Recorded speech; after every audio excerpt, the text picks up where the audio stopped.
ময়মনসিংহের ভালুকায় পোশাক শ্রমিক দীপু চন্দ্র দাসকে পুড়িয়ে হত্যা এবং লক্ষ্মীপুরে বিএনপি নেতার শিশুকন্যা আয়েশা আক্তারকে পুড়িয়ে হত্যার প্রতিবাদে বিক্ষোভ সমাবেশ করে ঢাকা বিশ্ববিদ্যালয় ছাত্রদল।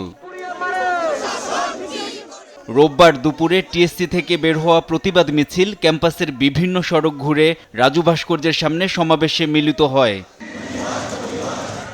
সমাবেশে একটি গোষ্ঠী পরিকল্পিতভাবে গুজব, উস্কানি ও মব সৃষ্টির মাধ্যমে দেশকে অস্থিতিশীল করছে বলে অভিযোগ করে ছাত্রদল ঢাবি শাখার সভাপতি গণেশচন্দ্র রায়। পূর্ববর্তী ফ্যাসিস্ট সময়কার মতোই তারা 5 আগস্ট পরবর্তী সময়ে তাদের মতাদর্শ প্রচারণা করার জন্য মবকে উস্কে দিয়ে এই বাংলাদেশের পরিস্থিতি উচ্ছৃঙ্খল করে ঘোলা পানিতে মাছ শিকার করতে চায়। ভিগো ওয়্যার গার্ড প্রয়োজন মতো বাঁকানো যায়, অধিক চাপেও ভাঙে না। ভিগো।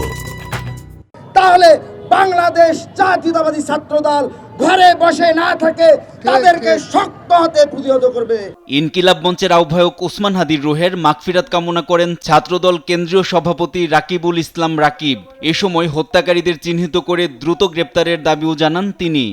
আমরা দেখি ছোট কোনো ঘটনায় একটি বিশেষ গোষ্ঠী এবং যারা বিদেশে অবস্থানরত রয়েছে সোশ্যাল মিডিয়া অ্যাক্টিভিস্ট, যারা এই বাংলাদেশের সকল বিশৃঙ্খলার সাথে জড়িত, দীর্ঘ 1.5 বছর যাবৎ যারা এই দেশে বিশৃঙ্খলার সাথে জড়িত, বাংলাদেশের স্থিতিশীলতা অস্থিতিশীল পরিস্থিতি কায়েমের জন্য যারা লিপ্ত রয়েছে। এদিকে শরীফ ওসমান হাদির নামে বিশ্ববিদ্যালয়ের হলের নামকরণের দাবি জানিয়ে ভিসি চত্বরে বিক্ষোভ করেছে ডাকসু নেতারা। এনআই নাহিদ, দেশ টিভি, ঢাকা।